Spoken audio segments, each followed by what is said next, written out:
Dalam nama Bapa dan Putra dan Roh Kudus. Amin.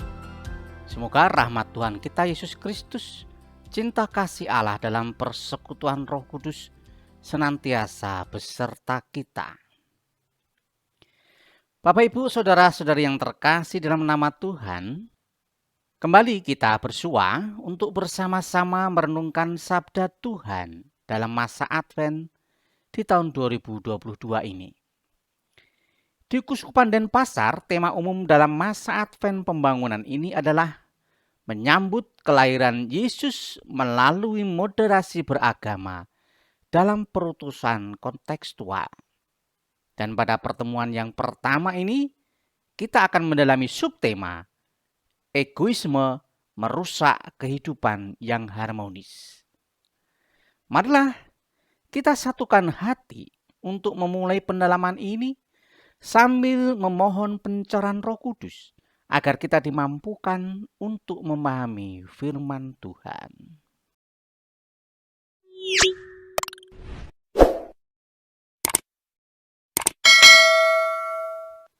Bapak, Ibu, saudara-saudari yang terkasih dalam nama Tuhan, Indonesia adalah negara dengan beribu keragaman. Keberagaman yang telah menjadi simbol pemersatu bangsa dikemas dalam bingkai Bhinneka Tunggal Ika. Oleh karena itu, kita harus menjaganya agar tetap utuh dan harmonis. Perbedaan jangan sampai dijadikan sebagai pertentangan. Justru sebaliknya, perbedaan seharusnya dijadikan sebagai pendorong dalam kita saling menghargai. Namun, Bapak Ibu, persoalan yang terjadi hingga saat ini, perbedaan-perbedaan tersebut justru terkadang menjadi sumber perselisihan. Akibatnya timbul kerusuhan maupun konflik yang menimbulkan ketidakharmonisan dalam hidup bersama. Pada pertemuan pertama ini kita diajak untuk memahami bahwa sikap egoisme merupakan penghalang bagi setiap orang ketika hendak membangun relasi dengan orang lain. Sebagai murid Tuhan Yesus, kita kemudian diajak untuk bertanya, bagaimana kita harus bersikap? Marilah kita mendalami firman Tuhan dari surat Rasul Paulus kepada jemaat di Galatia, bab 5 ayat 16 sampai dengan 21, untuk bisa menjawab bagaimana kita harus bersikap. Terutama bagaimana kita menjauhi sikap egoisme yang menjadi penghalang dalam kehidupan bersama tersebut. Marilah kita membuka hati untuk mendengarkan firman Tuhan.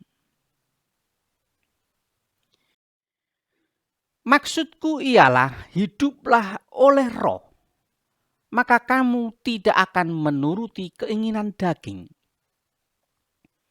Sebab keinginan daging berlawanan dengan keinginan roh, dan keinginan roh berlawanan dengan keinginan daging.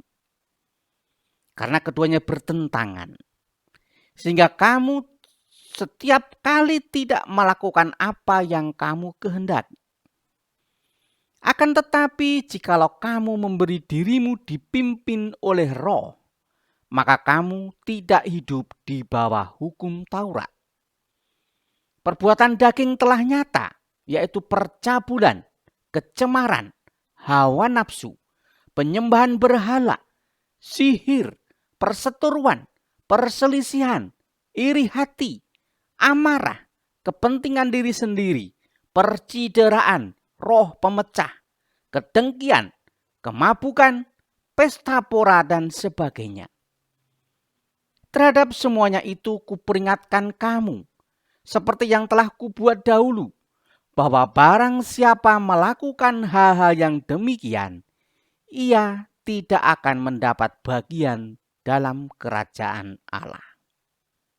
Demikianlah sabda Tuhan. syukur kepada Allah. Bapak, Ibu, saudara-saudari yang terkasih dalam nama Tuhan, Paulus biasanya mengawali suratnya dengan menulis doa syukur, Bapak Ibu.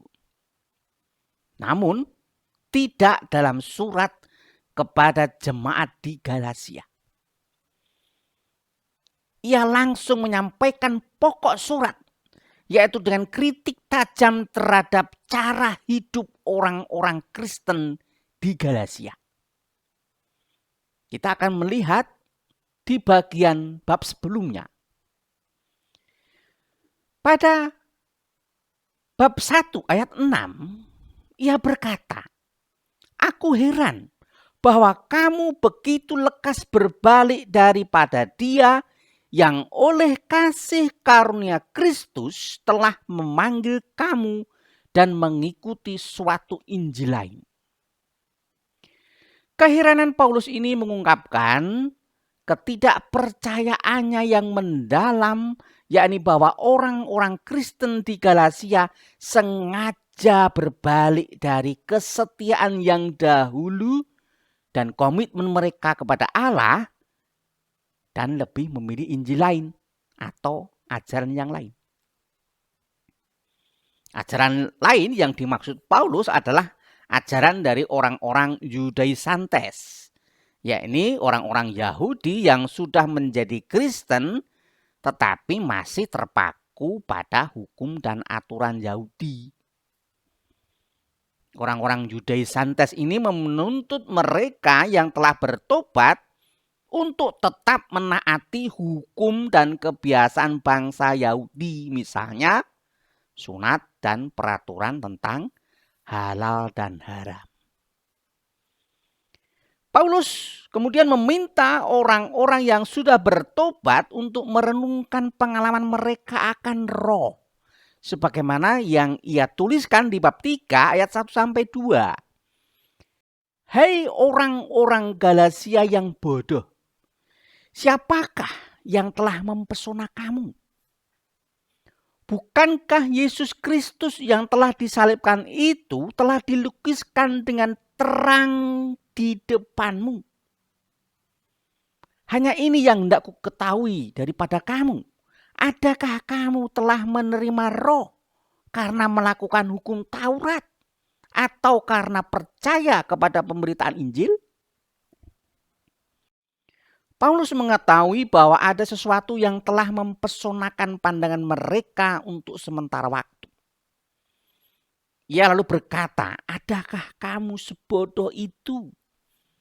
Kamu telah mulai dengan roh. Maukah kamu sekarang mengakhirinya di dalam daging?" Maksud Paulus adalah bahwa kita dahulu diperhamba oleh unsur-unsur daging. Tetapi ketika Yesus mengalami kematian yang dikutuk Taurat, namun dibangkitkan dari kematian oleh Allah, jelas bahwa Yesus adalah satu-satunya orang yang berkenan pada Allah. Maksudnya adalah bahwa dalam Kristus perbedaan-perbedaan tidak lagi penting. Yang diperhitungkan adalah iman yang bekerja oleh kasih melalui tindakan untuk saling memberi pelayanan. Bagaimana kemudian seorang beriman melakukan pelayanan demikian secara konkret? Untuk menjelaskan hal itu, Paulus menggunakan gambaran yang ia sukai, Bapak Ibu, yaitu keinginan daging dan keinginan roh. Paulus menekankan bahwa untuk melayani, orang harus melakukannya dalam bimbingan roh. Daging menggambarkan eksistensi manusia yang lemah dan terkait dengan dunia. Sedangkan roh menggambarkan inti pengenalan dan kehendak pribadi bagian dari manusia yang layak untuk menerima dan menjawab roh Tuhan. Hiduplah oleh roh.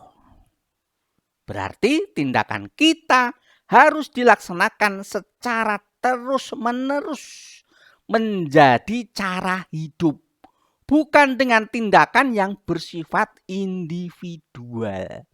Dalam hal ini, egoisme. Di bab 5 ayat 19 sampai 21, Paulus menyebutkan sederet tindakan yang harus dihindari, yaitu tindakan dengan cara hidup yang berakar dalam daging, yang intinya kalau kita fokus pada tindakan yang berakar dalam daging itu intinya adalah mencari diri. Tindakan tersebut diklasifikasikan dalam 4 hal, Bapak Ibu. Yang pertama adalah penyimpangan seksual. Contohnya seperti tadi disebutkan, percabulan, kecemaran, hawa nafsu. Lalu yang kedua, ibadat kafir. Contohnya penyembahan berhala dan sihir.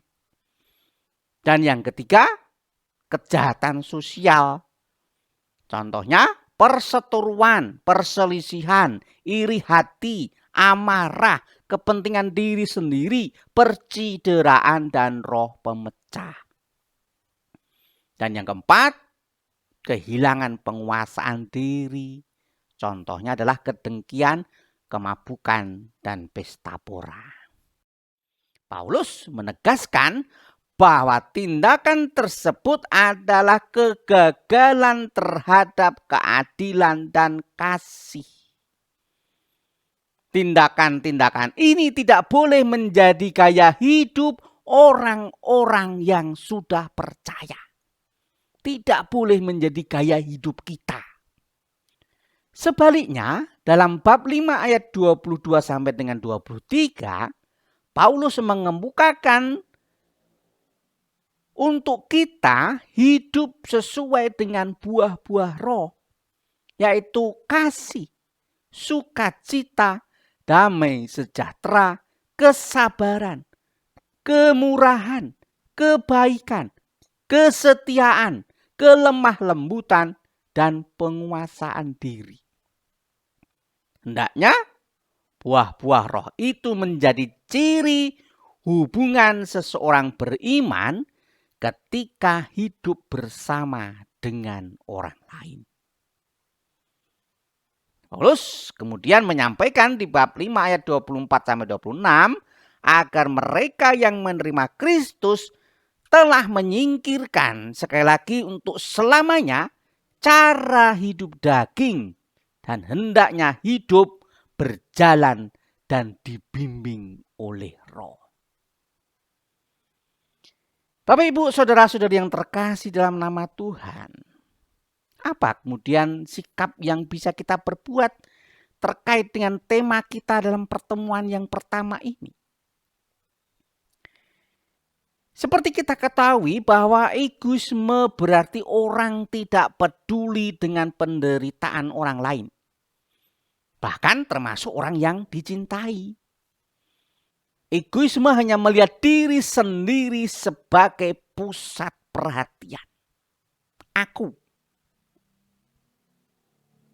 Dalam kehidupan bersama, di tengah bangsa yang majemuk ini, sikap egoisme adalah sikap yang berbahaya, Bapak Ibu. Firman Tuhan yang kita dengarkan hari ini mengajak kita untuk meninggalkan sikap egoisme itu.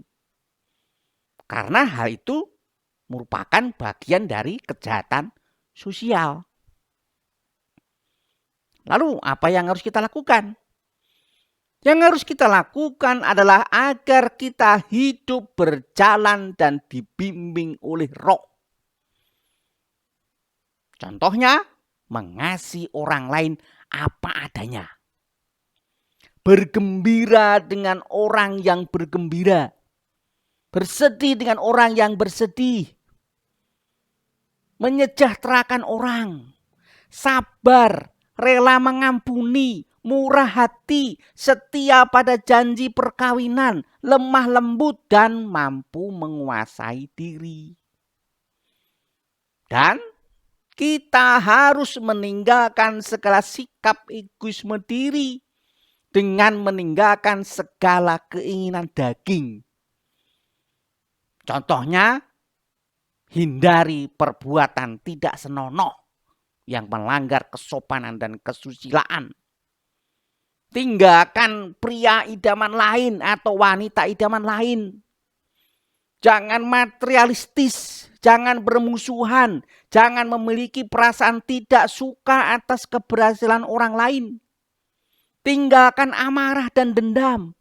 Bahagiakan orang lain, persatukan mereka yang terpecah, hindari mabuk-mabukan, dan tinggalkan pesta pora, Bapak Ibu.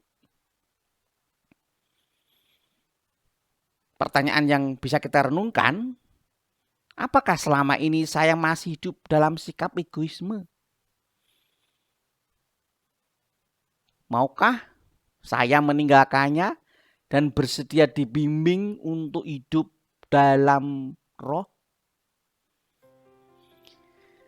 Marilah kita berusaha dan berdoa agar Tuhan Yesus memberikan kekuatan kepada kita untuk mampu meninggalkan sikap egoisme dan bersedia dibimbing oleh roh.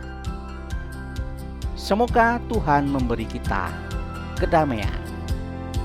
Dalam nama Bapa dan Putra dan Roh Kudus. Amin.